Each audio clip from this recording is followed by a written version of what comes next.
이런 건 장터에서 1,000원에도 안 팔아요. 왜 여길 오신 거예요? 여직원의 목소리가 매장 안에 울렸습니다. 주변 손님들이 일제히 쳐다봤어요. 78세 노부인 김말순의 얼굴이 붉게 달아올랐죠. 이런 폐물을 명품 보석관에 들고 오시면 어떡해요. 백화점 품격이 떨어진다고요. 장서연은 일부러 큰 소리로 말했어요. 비웃음까지 섞어서요. 손님들이 수군거렸습니다. 쯧쯧, 저런 걸 보물이래. 요즘은 아무나 다 백화점에 오나 봐.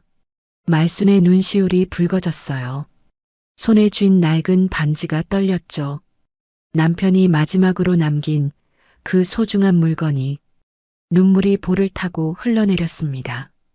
하지만 그들은 몰랐어요.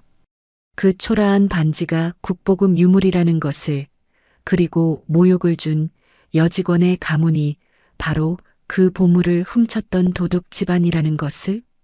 김말수는 오늘도 그 반지를 품에 넣고 집을 나섰습니다.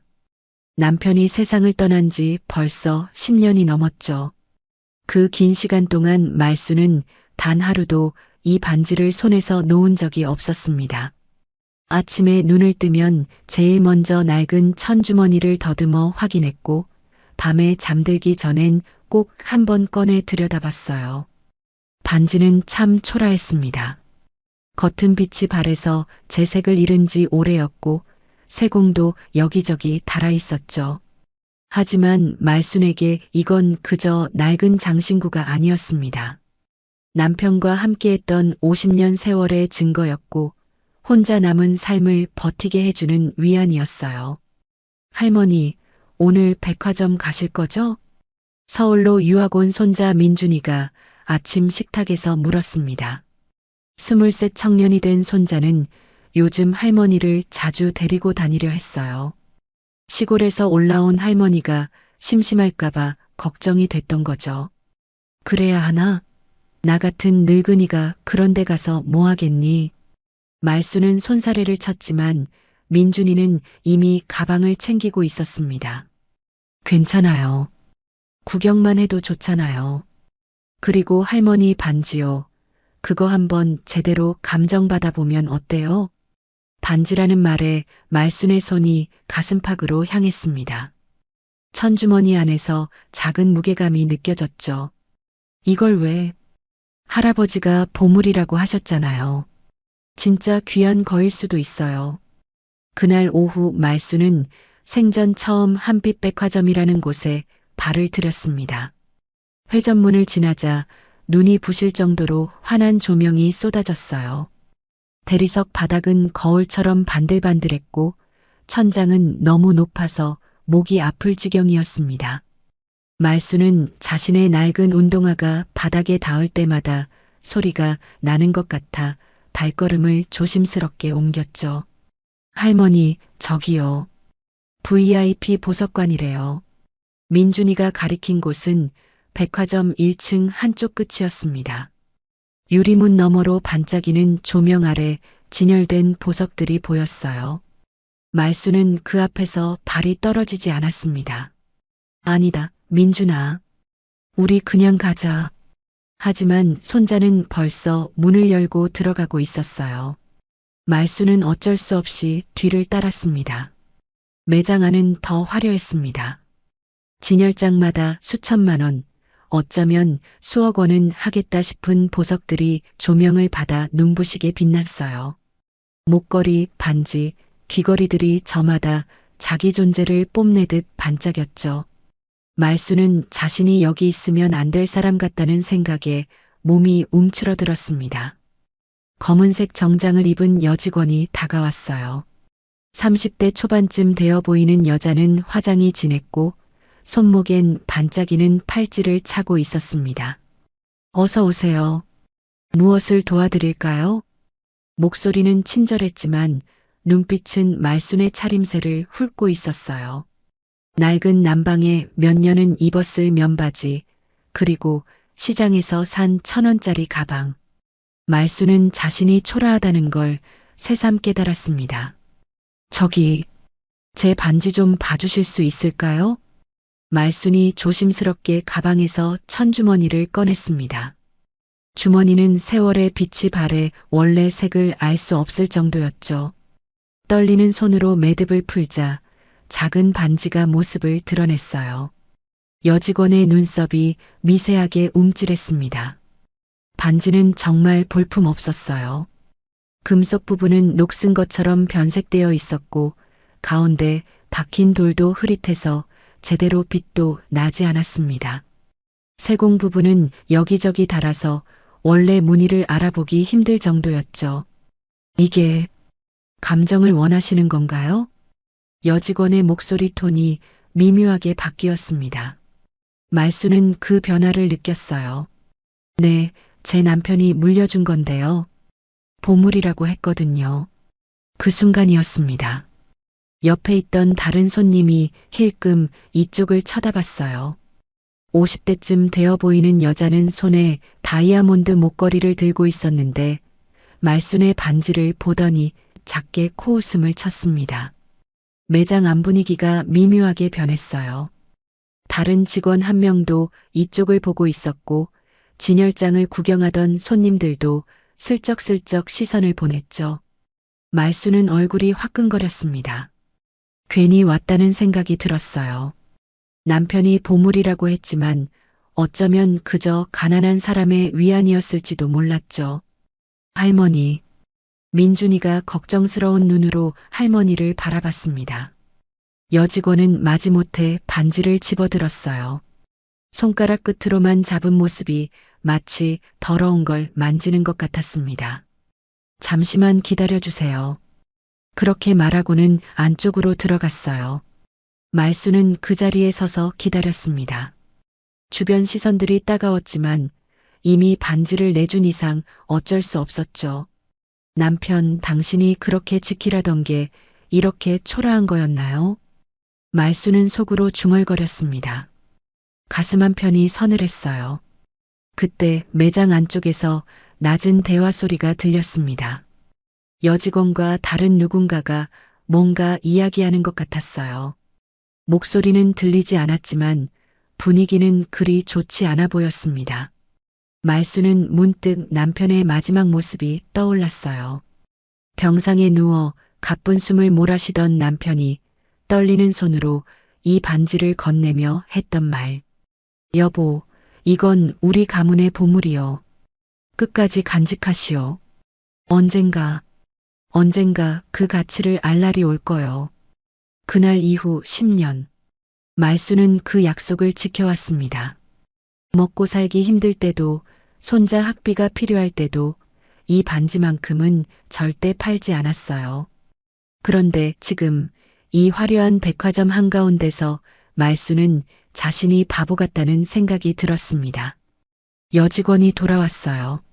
손에는 여전히 그 반지가 있었고 표정은 더 무뚝뚝해져 있었습니다.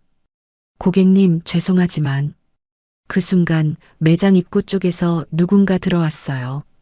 50대 중반쯤 되어 보이는 남자였는데 안경을 쓰고 깔끔한 정장 차림이었습니다. 손에는 서류 가방을 들고 있었죠. 남자는 매장을 둘러보다가 여직원 손에 든 반지에 시선이 멈췄습니다. 그리고 그의 얼굴이 굳어졌어요.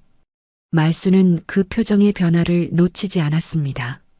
평생 한약방에서 수많은 사람을 만나며 얼굴을 읽는 법을 배웠던 그녀는 저 남자의 눈에 뭔가 특별한 감정이 스쳐 지나갔다는 걸 알았어요. 놀람, 그리고 믿을 수 없다는 듯한 충격. 매장의 공기가 또 한 번 변했습니다. 이번엔 다른 종류의 긴장감이었죠. 말수는 가슴이 두근거렸어요. 정말 혹시 남편의 말이 사실이었을까요? 장서연은 반지를 손에 들고는 눈썹을 치켜 올렸습니다. 그녀의 입가에 비웃음이 번졌어요. 30대 초반의 여자는 반지를 이리저리 돌려보더니 마치 쓰레기를 보듯한 손으로 대충 집어들었죠. 이런 걸 왜 가져오신 거예요? 목소리에 노골적인 경멸이 섞여 있었습니다. 말수는 그 말투에 가슴이 철렁했어요. 그게 남편이 보물이라고. 보물이요? 서연이 코웃음을 쳤습니다. 그녀는 반지를 집게손가락과 엄지로만 집어들고는 일부러 큰 소리로 말했어요. 고객님, 이런 건 장터에서 1,000원에도 안 팔아요. 아니, 거기서도 안 받으려고 할걸요? 순간 매장 안 분위기가 싸늘하게 얼어붙었습니다. 진열장을 구경하던 손님들이 일제히 이쪽을 쳐다봤어요. 50대 부인은 다이아몬드 목걸이를 만지던 손을 멈췄고 젊은 커플은 수군거리기 시작했습니다. 심지어 다른 직원까지 이쪽을 흘끔거렸죠. 말순의 얼굴이 붉게 달아올랐어요. 창피함과 수치심이 온몸을 휘감았습니다. 78년을 살면서 이런 모욕은 처음이었어요. 누나, 그게 무슨 말이에요? 민준이가 참지 못하고 나섰습니다. 젊은 청년의 목소리가 떨렸어요. 분노와 당혹감이 뒤섞여 있었죠. 할머니 물건을 그렇게 함부로 말씀하시면 어떡해요. 최소한의 예의라도. 예의요? 이런 폐물을 명품 보석관에 들고 오는 게 예의인가요? 서연은 전혀 물러서지 않았습니다. 오히려 더 큰 목소리로 말했어요. 여기가 어딘 줄 아세요? 한빛백화점 VIP 보석관이에요. 최소 1,000만 원 이상 제품만 취급하는 곳이라고요. 그녀의 눈빛이 말순의 차림새를 훑었습니다. 낡은 옷, 해진 가방, 싸구려 신발. 그 모든 게 서연의 눈엔 격에 맞지 않는 것들이었죠. 어머, 저기 봐. 옆에서 누군가 속삭이는 소리가 들렸어요. 말순은 귀를 의심했지만 분명히 자신을 보고 하는 말이었습니다. 요즘은 아무나 다 백화점에 오나 봐. 쯧쯧, 저런 걸 보물이라고. 주변 손님들의 시선이 따가웠어요. 어떤 이는 동정하는 듯 바라봤고 어떤 이는 불편한 표정으로 자리를 피했습니다. 말순은 그 자리에서 사라지고 싶었어요. 할머니, 우리 가요. 민준이가 할머니 팔을 잡았습니다. 청년의 목소리가 떨렸어요. 분노로 인한 떨림이었죠. 그때 안쪽에서 40대 남자가 나왔습니다. 깔끔한 정장 차림의 남자는 명찰을 보니 매니저였어요. 정우진이라는 이름이 적혀 있었죠. 무슨 일입니까, 서연 씨? 우진은 상황을 파악하려는 듯 둘러봤습니다. 고객들의 불편한 시선, 울먹이는 노부인, 화가 난 청년. 분위기가 심상치 않다는 걸 단번에 알 수 있었어요. 아, 매니저님. 이 고객분이 감정을 요청하셨는데요. 서연은 태연하게 반지를 들어 보였습니다. 보시다시피 완전한 폐물이에요. 이런 걸 가지고 오셔서 저희가 곤란하거든요. 우진의 눈썹이 미세하게 움찔했어요. 그는 서연의 말투가 지나치다는 걸 알았지만 쉽게 제지할 수 없었습니다. 서연의 뒷배경을 알고 있었거든요. 서연 씨, 그래도 고객이신데. 고객이라고 다 같은 고객인가요? 여긴 VIP 매장이에요. 이런 분들이 오시면 다른 고객들이 불편해 하신다고요. 서연은 매니저에게도 거침없이 말했습니다. 우진은 난처한 표정으로 말순을 바라봤어요. 고객님, 죄송합니다만. 그의 말이 채 끝나기도 전에 서연이 다시 끼어들었어요. 그냥 돌려드리고 보내드리죠. 이런 걸 감정 기록부에 올릴 수도 없잖아요. 서연은 일부러 더 큰 소리로 말했습니다. 주변 손님들이 모두 들으라는 듯이요. 이런 가짜를 감정해달라니 정말 백화점 품격이 떨어지는 일이에요. 그 말에 근처에 있던 VIP 고객들이 수군거리기 시작했어요.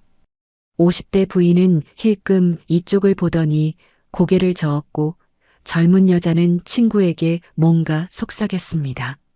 말수는 참을 수 없었어요. 떨리는 손을 뻗어 반지를 되찾으려 했습니다. 제 물건 돌려주세요. 아, 잠깐만요. 서연이 말순의 손을 피하며 반지를 움켜쥐었어요. 그리고는 쇼케이스 위로 성큼 다가가더니 유리 위에 반지를 탁 내려놓았습니다. 바로 그 순간이었습니다. 반지가 유리 표면에 부딪히면서 묘한 일이 벌어졌어요. 쇼케이스의 조명이 반지 표면에 반사되며 순간적으로 오묘한 빛깔이 퍼져나갔습니다. 푸른빛, 붉은빛, 보라빛이 한꺼번에 번쩍이는 것 같았어요. 마치 무지개가 반지 안에 갇혀 있다가 순간적으로 새어나온 듯한 광경이었죠. 몇몇 손님이 그걸 봤어요. 눈치 빠른 사람들은 순간 표정이 변했습니다. 저거, 다이아몬드 목걸이를 보던 부인이 작게 중얼거렸어요. 하지만 서연은 전혀 신경 쓰지 않았습니다. 아니, 어쩌면 못 봤을 수도 있었죠. 그녀는 이미 편견에 사로잡혀 있었으니까요. 보세요. 이게 뭐가 보물이에요? 폐물은 폐물일 뿐이에요. 서연은 코웃음을 치며 반지를 집어들었습니다. 그리고는 말순에게 던지듯 내밀었어요. 가져가세요. 다신 이런 걸 들고 여기 오지 마시고요. 말순은 반지를 받아들었습니다. 손이 너무 떨려서 제대로 잡을 수도 없었어요. 눈시울이 붉어졌지만 절대 눈물은 보이고 싶지 않았습니다. 할머니 가요. 여기 있을 필요 없어요. 민준이가 할머니를 부축했어요. 청년의 목소리도 떨리고 있었죠. 두 사람이 매장을 나서려는 순간 서연이 마지막 한마디를 던졌습니다. 다음부턴 분수에 맞는 곳으로 가세요. 말수는 발걸음을 멈췄어요. 그 말이 가슴에 비수처럼 꽂혔습니다. 분수? 그래요. 자신은 분수를 모르는 사람이었던 걸까요? 남편이 보물이라 했던 그 말을 믿었던 게 잘못이었을까요? 민준이는 할머니를 이끌고 매장 밖으로 나왔어요. 백화점의 환한 조명 아래서도 말순의 얼굴은 어둡게 가라앉아 있었습니다. 할머니, 괜찮으세요? 말순은 대답하지 않았어요. 손에 쥔 반지만 꽉 움켜쥐고 있었죠. 그때 매장 안에서 누군가 황급히 나왔습니다. 우진이었어요. 그는 두 사람을 쫓아오며 숨을 헐떡였습니다. 고객님, 잠깐만요. 우진의 목소리에 뭔가 다급함이 묻어 있었어요. 정말 죄송합니다. 직원이 실수를 했습니다. 혹시 반지를 다시 한번 보여주실 수 있을까요? 말수는 우진을 바라봤습니다. 그의 눈빛이 진지했어요. 아까와는 다른 느낌이었죠. 왜요? 폐물이라며요. 민준이가 날카롭게 물었습니다. 아닙니다. 제가 잘못 봤을 수도 있습니다. 우진의 말에 말수는 멈칫했어요. 뭔가 이상했습니다. 아까 매장에 들어왔던 그 안경 쓴 남자도 지금 이 매니저도 모두 반지를 보는 순간 표정이 변했거든요. 할머니, 민준이가 할머니를 바라봤습니다. 어떻게 할지 결정은 할머니의 몫이었어요. 말수는 천천히 반지를 꺼냈습니다. 낡고 초라한 반지. 하지만 남편이 마지막까지 지키라 했던 물건. 그 반지를 보는 우진의 눈동자가 흔들렸어요. 말수는 직감했습니다. 이건 단순한 일이 아니라는 걸. 바로 그때 아까 매장을 지나던 그 안경 쓴 남자가 다시 나타났습니다. 50대 중반쯤 되어 보이는 신사는 반지에서 눈을 떼지 못한 채 성큼성큼 걸어왔죠. 실례합니다. 남자의 목소리는 차분했지만 단호함이 묻어 있었어요. 그는 우진 매니저에게 명함을 건넸습니다. 청해예술대 보석학과 윤태호입니다. 혹시 제가 저 반지를 확인해 봐도 될까요? 우진이 명함을 받아들고는 눈이 커졌어요. 청해예술대, 국내 최고의 보석학과가 있는 곳이었죠. 그리고 윤태호라는 이름도 낯설지 않았습니다. 윤태호 교수님이세요? 그렇습니다. 태호는 고개를 끄덕였어요. 그는 국내에서 손꼽히는 1급 보석 감정사였고 국립문화재위원회 자문위원이기도 했습니다. TV 방송에도 종종 나와서 유물 감정을 해주는 전문가였죠. 서연의 얼굴이 굳어졌어요. 그녀도 태호의 이름을 알고 있었습니다. 아니, 이 업계에서 그를 모르는 사람이 있을 리 없었죠. 교수님께서 왜? 저도 우연히 지나가다 봤는데 저 반지가 심상치 않아 보여서요. 태호의 시선이 말순의 손에 있는 반지로 향했습니다. 그의 눈빛에는 진지함과 호기심이 뒤섞여 있었어요. 우진은 잠시 망설이다가 말순을 바라봤습니다. 고객님, 괜찮으시겠습니까? 교수님께서 확인해 주신다면. 말순은 혼란스러웠어요. 방금 전까지 폐물이라던 반지가 갑자기 대학 교수가 직접 나서서 확인하겠다고 하다니. 도대체 무슨 일이 벌어지고 있는 걸까요? 저야 괜찮은데요. 말순이 조심스럽게 반지를 내밀었습니다.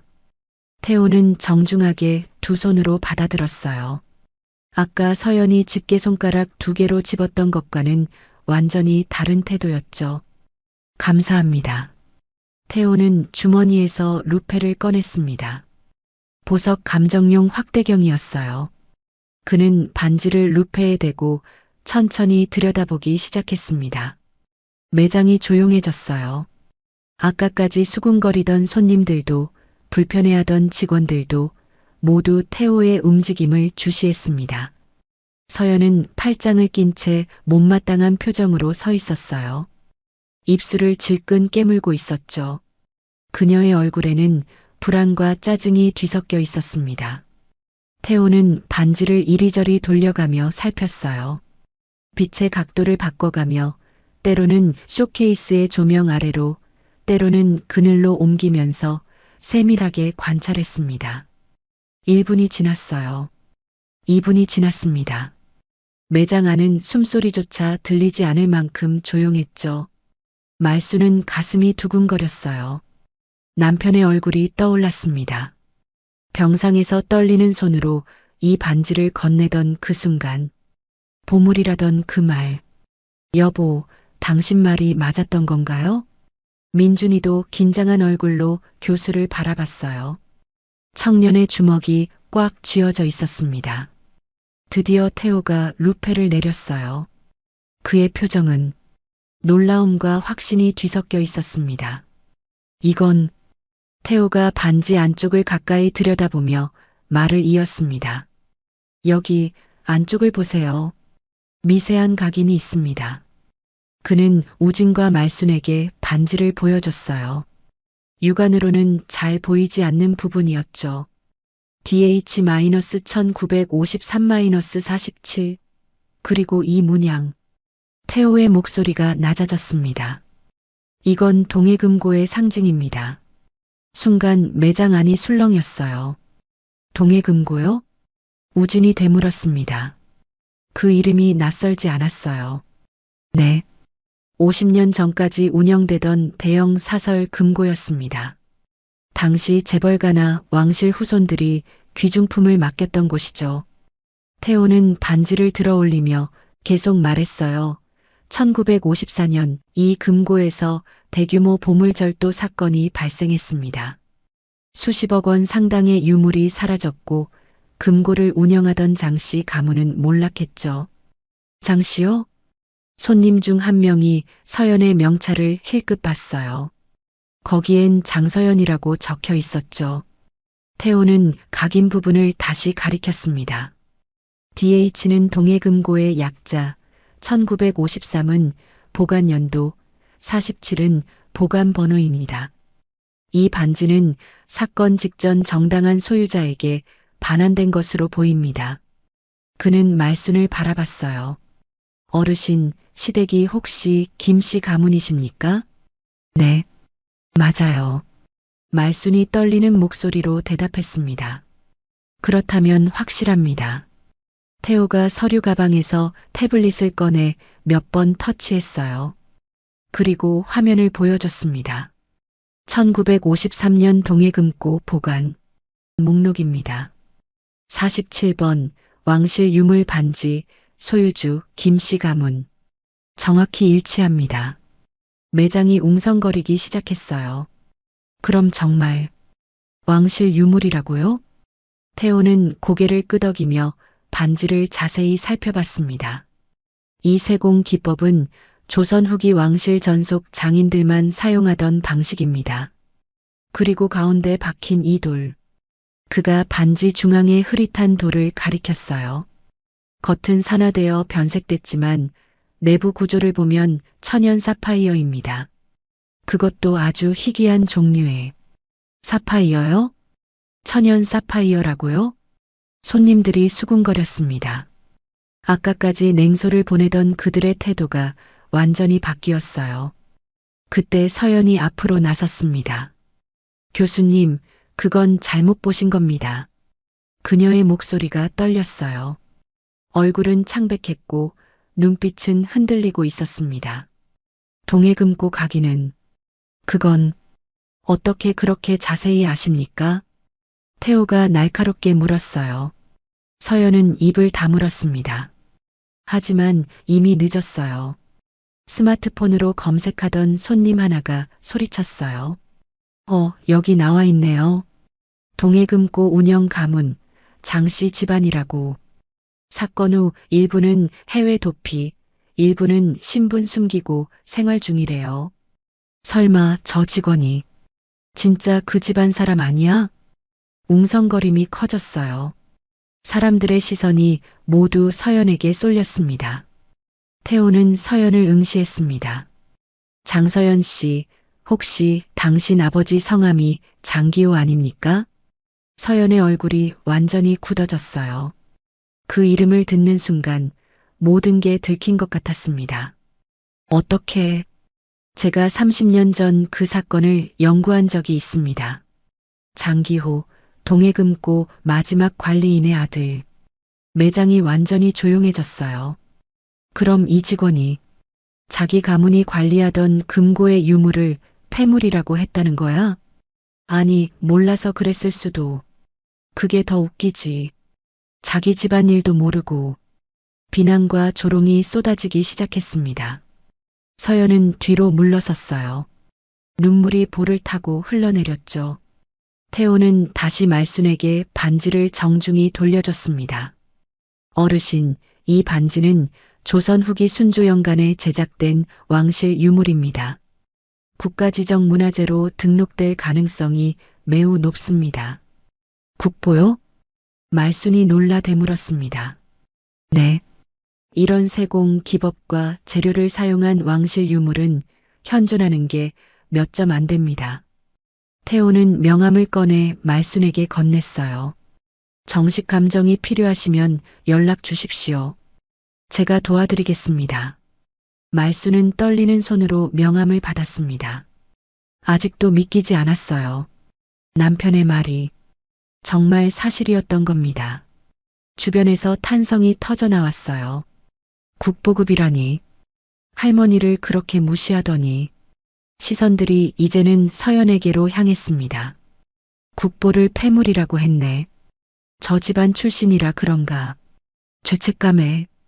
서연은 그 모든 말을 들으며 고개를 떨구고 있었어요. 창백한 얼굴로 떨리는 손으로 가문 몰락의 그림자가 다시 세상 앞에 드러나는 순간이었습니다. 우진 매니저는 황급히 서연에게 다가갔어요. 서연 씨, 일단 안으로 들어가 있으세요. 하지만 서연은 그 자리에 굳어 있었습니다. 눈물이 멈추지 않았죠. 태호는 반지를 다시 한번 세밀하게 살펴봤어요.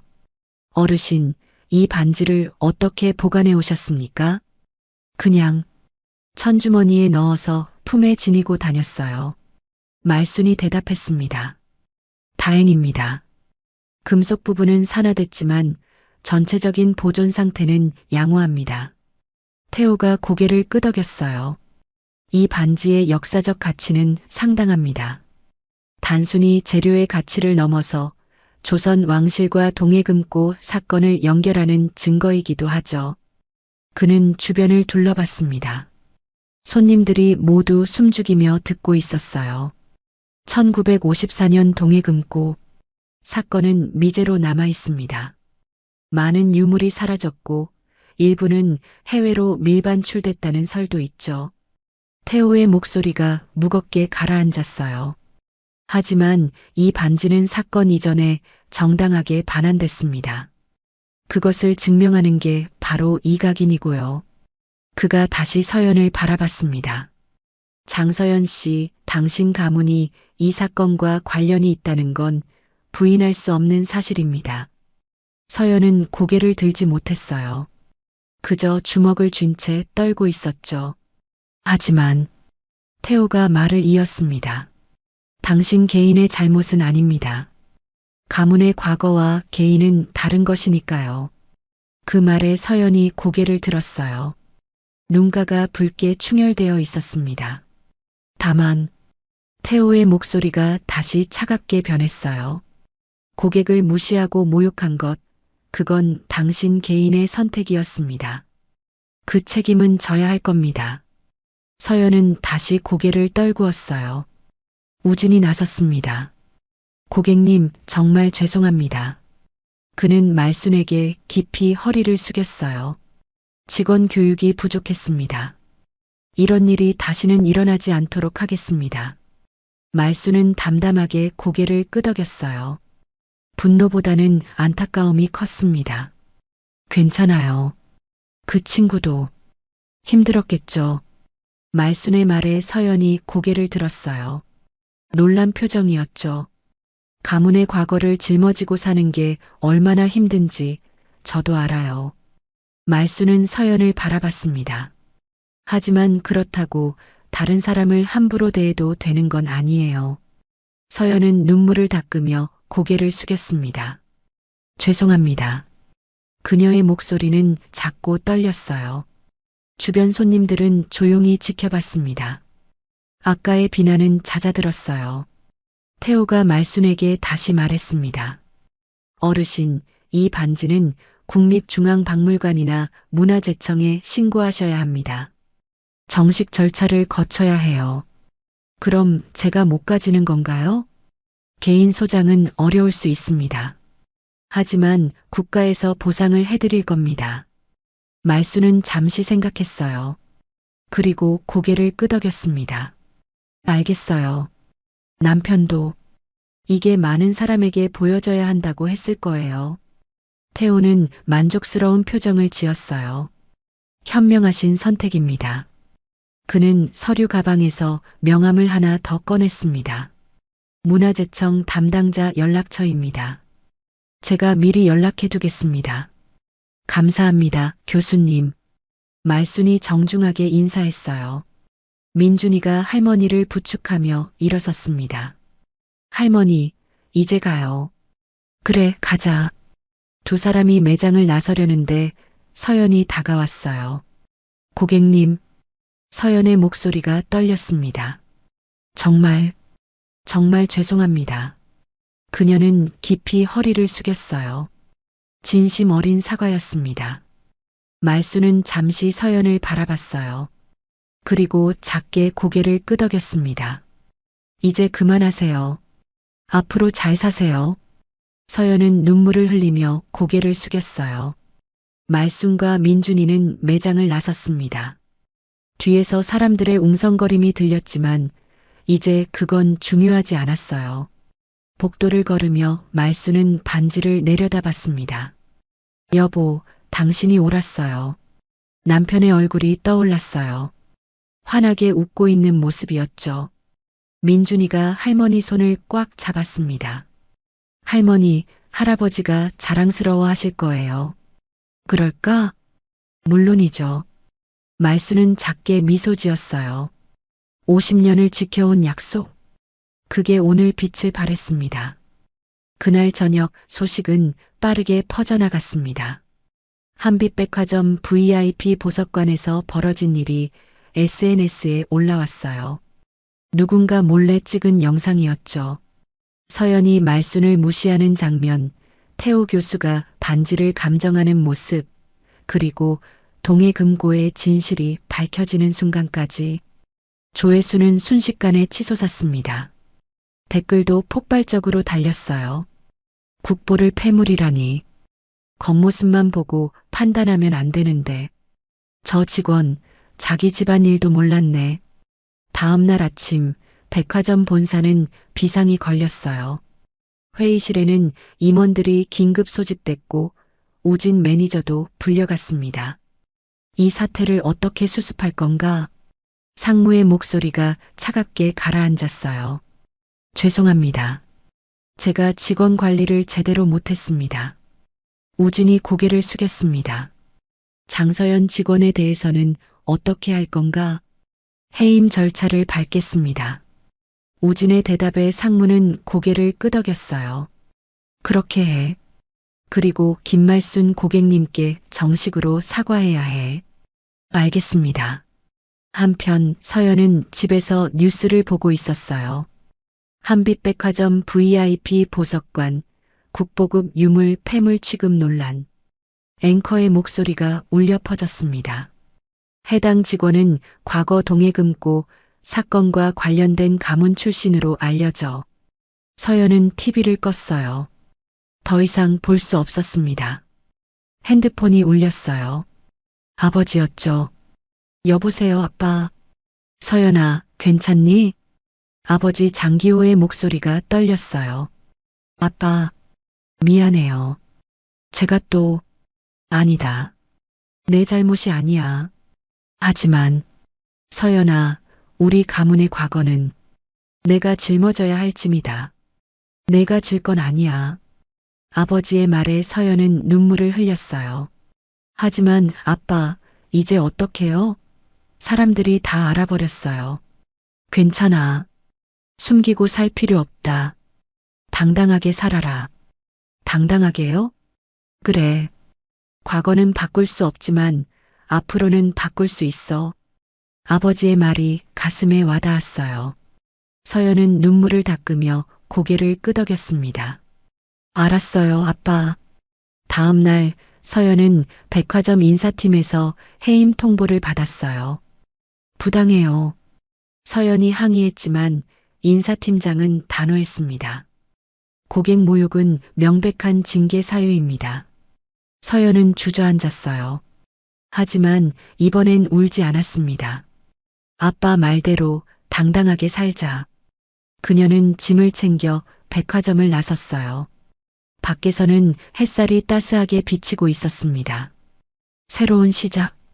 서연은 그렇게 생각하기로 했어요. 한편 말수는 집에서 남편의 영정 앞에 앉아 있었습니다. 여보, 당신 말이 맞았어요. 정말 보물이었어요. 눈시울이 붉어졌지만 이번엔 기쁨의 눈물이었어요. 끝까지 지켰어요. 약속 지켰어요. 영정 속 남편이 환하게 웃고 있는 것 같았습니다. 민준이가 옆에 앉았어요. 할머니, 문화재청에서 연락 왔어요. 내일 정식 감정 받으러 가자고 하네요. 그래, 가자. 말수는 반지를 꺼내 들여다봤어요. 낡고 초라해 보였던 이 작은 물건이 이렇게 많은 것을 바꿔놓았습니다. 사람들의 인식, 한 가문의 비밀, 그리고 자신의 삶까지. 여보, 고마워요. 말수는 반지를 가슴에 품었어요. 따뜻했습니다. 며칠 후 국립중앙박물관 감정실, 태호 교수와 문화재청 담당자들이 반지를 정밀 감정하고 있었어요. 말순과 민준이는 대기실에서 기다렸습니다. 할머니, 떨리세요? 응, 조금. 사실 많이 떨렸어요. 이 반지가 정말 국보가 될지 그게 두렵기도 하고 기대되기도 했죠. 1시간쯤 지나서 태호가 나왔어요. 어르신, 결과가 나왔습니다. 그의 표정은 진지했습니다. 이 반지는 순조 12년, 서기 1812년에 제작된 것으로 확인됩니다. 200년이 넘었군요. 민준이가 놀라 중얼거렸어요. 네. 그리고 왕실 기록과 대조한 결과 이 반지는 순조의 셋째 딸에게 하사된 것으로 보입니다. 태호가 서류를 보여줬어요. 문화재청에서는 보물로 지정하기로 결정했습니다. 국보는 아니군요. 국보 지정에는 좀 더 검토가 필요합니다. 하지만 보물로도 충분히 대단한 겁니다. 말수는 고개를 끄덕였어요. 보물이면 충분했습니다. 보상은 어떻게 되나요? 민준이가 조심스럽게 물었어요. 문화재 보호법에 따라 감정가의 일정 부분을 보상금으로 드립니다.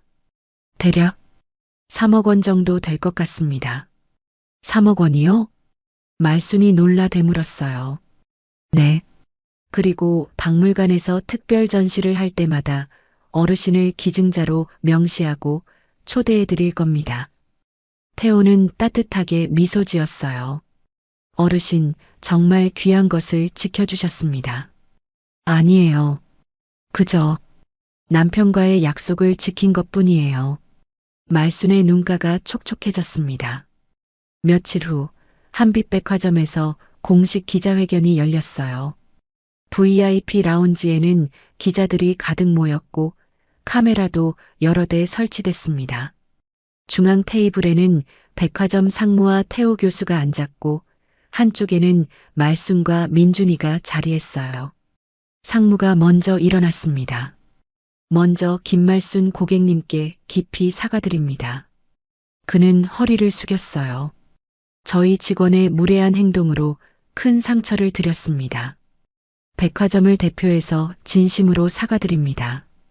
플래시가 터졌어요. 해당 직원은 이미 징계 조치를 받았으며 전 직원 대상 교육을 재실시할 예정입니다.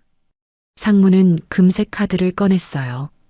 김말순 고객님을 평생 VIP 고객으로 모시겠습니다. 그가 카드를 말순에게 건넸습니다. 말순은 카드를 받았지만 표정은 담담했어요. 이어서 태호 교수가 일어났습니다.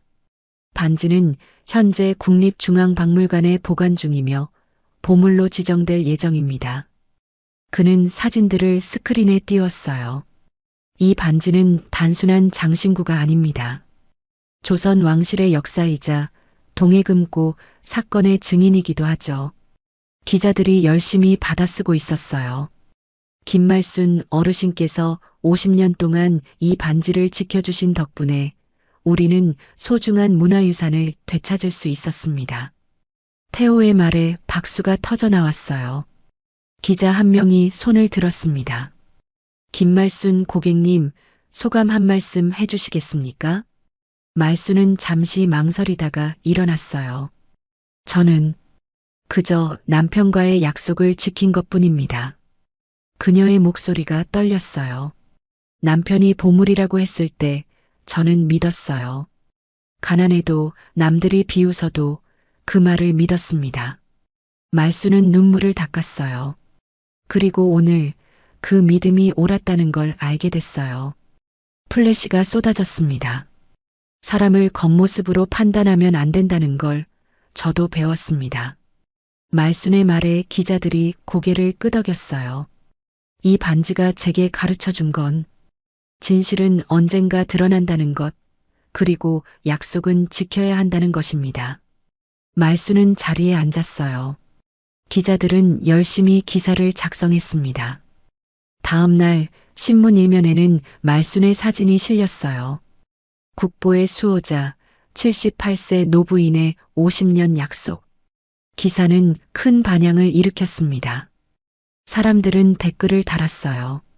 정말 감동적이다. 겉모습으로 사람 판단하면 안 되겠네. 할머니 존경스럽다. 한편 서연은 지방의 작은 도시로 내려갔어요. 아버지가 사는 곳이었죠. 아빠, 왔구나, 서연아. 아버지 장기호는 딸을 꼭 안아줬습니다. 미안해, 아빠. 내가 또 집안에 누를 끼쳤어. 아니다. 내 잘못이 아니야. 장기호는 딸의 머리를 쓰다듬었어요. 우리 가문의 과거는 내가 감춰왔던 거다. 내가 알았어야 했는데. 아빠, 서연아, 이제 당당하게 살자. 과거를 인정하고 새롭게 시작하는 거야. 서연은 아버지의 품에서 울었어요. 오랜만에 느끼는 평온함이었습니다. 일주일 후 한빛백화점 본사는 전 직원 대상 특별 교육을 실시했어요. 강당에는 수백 명의 직원이 모였습니다. 상무가 단상에 올라 말했어요. 이번 사건을 통해 우리는 큰 교훈을 얻었습니다. 그의 목소리가 강당에 울렸습니다. 고객의 겉모습이 아닌 그 안에 담긴 가치를 봐야 한다는 것.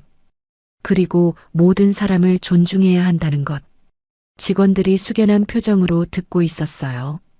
앞으로 우리 한빛백화점은 진정한 VIP 서비스를 제공하겠습니다. 물건의 가치가 아닌 사람의 존엄성을 중시하는 백화점이 되겠습니다. 박수가 터져 나왔어요. 우진 매니저도 무대에 올랐습니다. 저도 이번 일을 통해 많이 반성했습니다. 직원 관리를 제대로 하지 못한 것, 고객을 제대로 대하지 못한 것. 그는 고개를 숙였어요. 앞으로는 모든 고객을 동등하게 대하겠습니다. 같은 시각 말수는 국립중앙박물관을 방문했어요. 민준이와 태호 교수가 함께였죠. 어르신, 이쪽입니다. 태호가 안내했어요. 특별 전시실에는 유리 케이스 안에 반지가 전시되어 있었습니다. 조명을 받은 반지가 아름답게 빛나고 있었어요. 와, 말수는 넋을 잃고 바라봤습니다.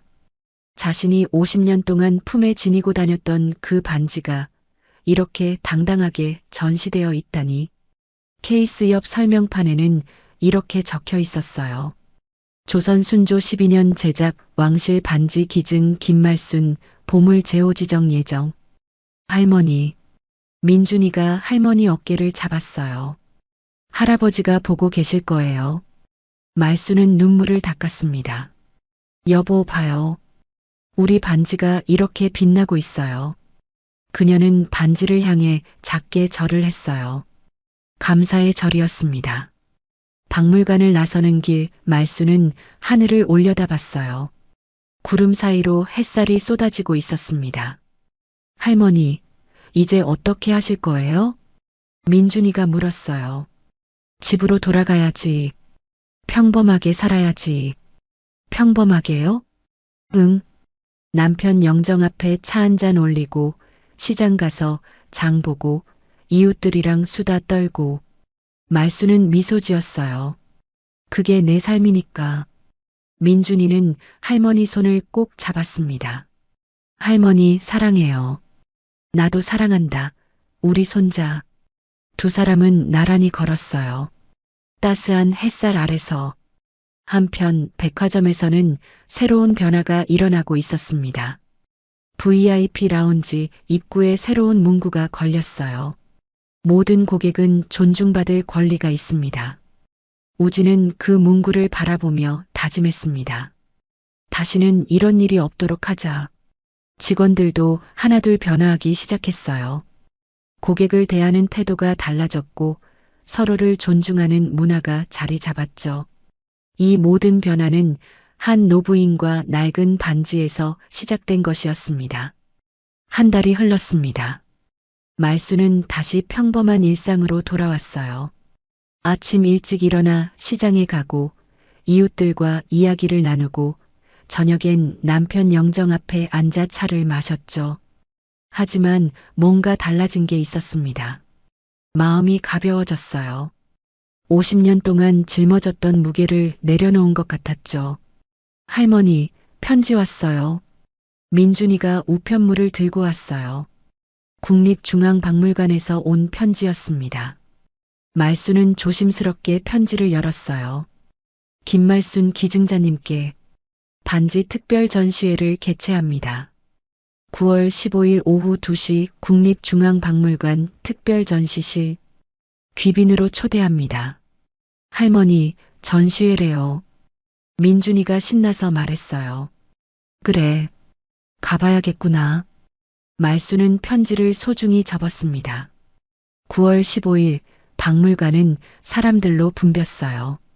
말순과 민준이가 도착하자 직원이 안내했습니다. 김말순 기증자님, 이쪽으로 오십시오. 귀빈석에는 이미 몇몇 사람들이 앉아 있었어요. 태호 교수, 우진 매니저, 그리고 서연이었습니다. 어르신, 서연이 일어나 인사했어요. 와주셔서 감사합니다. 말수는 놀랐어요. 서연 씨, 여기는 어떻게? 제가 초대했습니다. 태호 교수가 말했어요. 이 반지의 역사에는 동해금고도 포함되니까요. 장씨 가문도 이 이야기의 일부입니다. 서연은 고개를 숙였어요. 고객님, 그동안 정말 죄송했습니다. 그리고 감사합니다. 감사하다니요?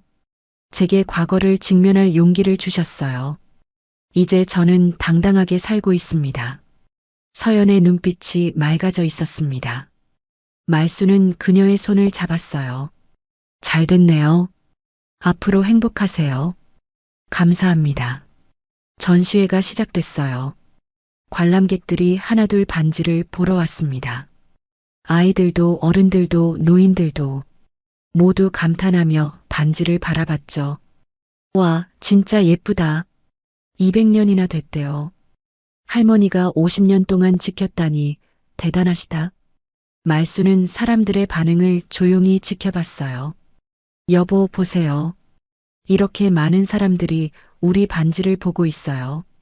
가슴이 뿌듯했습니다. 전시회가 끝나고 말수는 민준이와 함께 박물관을 나섰어요.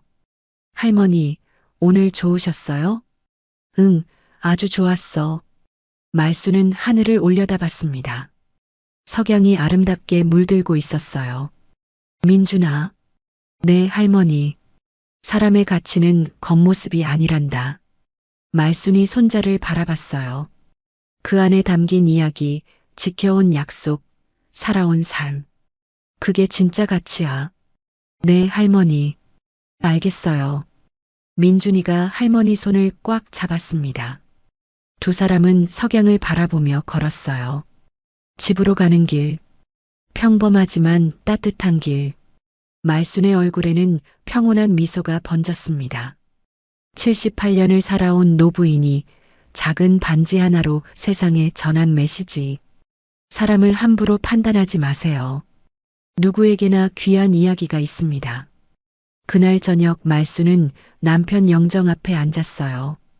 여보, 오늘 전시회 다녀왔어요. 사람들이 당신 반지를 보고 감탄하더라고요. 영정 속 남편이 환하게 웃고 있는 것 같았습니다. 약속 지켰어요. 끝까지 지켰어요. 말수는 차를 한 잔 따라 영정 앞에 올렸어요. 이제 편히 쉬세요, 여보. 나도. 이제 마음 편히 살게요. 창밖으로 달빛이 쏟아져 들어왔습니다. 고요하고 평화로운 밤이었어요. 말수는 작게 미소 지으며 눈을 감았습니다. 가슴이 따뜻했어요. 50년 동안 지켜온 약속. 그 약속이 이제 아름다운 추억으로 남았습니다. 그로부터 1년이 흘렀습니다. 말수는 여전히 작은 집에서 소박하게 살았어요. 하지만 삶에는 작은 변화들이 생겼죠. 박물관에서 지급된 보상금으로 낡은 집을 수리했습니다. 새는 지붕을 고치고 삐걱거리던 문도 바꿨어요. 그리고 남은 돈은 장학금으로 기부했죠. 할머니, 이거 보세요. 민준이가 신문을 들고 왔어요. 김말순 여사, 모교에 장학금 1억 원 기부. 기사 옆에는 말순이 장학증서를 전달하는 사진이 실려 있었습니다. 민준아, 이건 남편 몫이야. 평생 가난하게 살았지만 보물 하나로 이렇게 많은 걸 할 수 있게 됐잖니. 말순의 목소리는 담담했어요. 할아버지도 기뻐하실 거예요. 그럴 거야. 어느 봄날 말순은 한빛백화점에서 연락을 받았어요. 고객님, 1주년 기념 행사를 준비 중입니다. 꼭 참석해 주셨으면 합니다. 망설이다가 말순은 가기로 했어요.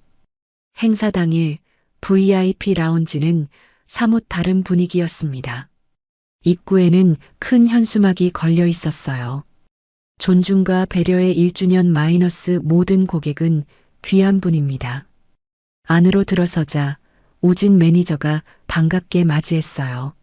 어르신 오셨군요. 그의 얼굴은 1년 전보다 밝아져 있었습니다. 매니저님, 그동안 잘 지내셨어요? 네, 덕분에요. 어르신께서 저희에게 큰 깨달음을 주셨습니다.